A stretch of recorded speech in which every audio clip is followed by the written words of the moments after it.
I've been working with this piece of glass and I had some leftover paint, so I was going to spread it out and show you how you can print right from a plated glass. You don't need the jelly plate, in other words. The effect might be a little bit different, but the result is very similar. So if you don't have a jelly plate and you do have a plane of glass sitting around, you could still play around with this method of printing.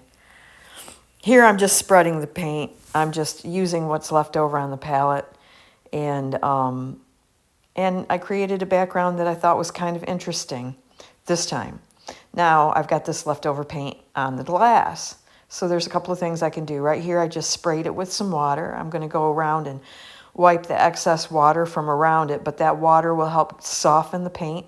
I'm taking a piece I've already printed, and I'm adding this layer of paint to it as well. So you can see as I flip it over here how it's washed. It looks like a wash over part of that other print. I'm just printing another piece of paper off the same piece. I dabbed a little bit of the excess moisture. I didn't really do it to release paint. I just did it to help dry the paper a little faster. And I come back and I pull this print, and it's got a little bit of color on it, but not quite enough. So I thought, well, what would happen if I just put a little bit of white on there? And truthfully, in this process, there are times I think, man, I should have stopped just a second sooner, and this is one of them. I love the white color being added into that, and as I roll it, you can see the first couple of rolls, I think it looks really, really interesting. So right here, right there, if I would have stopped right about there, that would have been so awesome. However, I didn't. I was trying to spread that paint out so it's a nice even layer. I took that piece that I printed earlier, and I am printing it again. And just because I print a paper once doesn't mean I don't go back over it. And sometimes I can go over it until I get an effect that I'm just wowed with. Otherwise, there's no point. You just paint over it, you know. If it's boring, if it's plain, if it doesn't inspire you, just paint over it. So there it is with that second printing. And now I had paint on the roller, so I'm just going to push some of that paint off onto that prior one with the wash on it.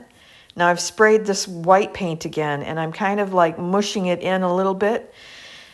And I'm going to go around and clean up the edges on that again, and then I'm going to come back and print that one more time. And as you release paint, like from your initial application, then the second application is usually considered a ghost, and so you don't get quite as much paint off on it. But look at that texture. It's something about that when you add the spray of water on it. And here I'm just showing you how I clean it up. It's very quick and easy to clean up this paint when it's left over like that. I didn't even have to let it sit very long. It dried very quickly.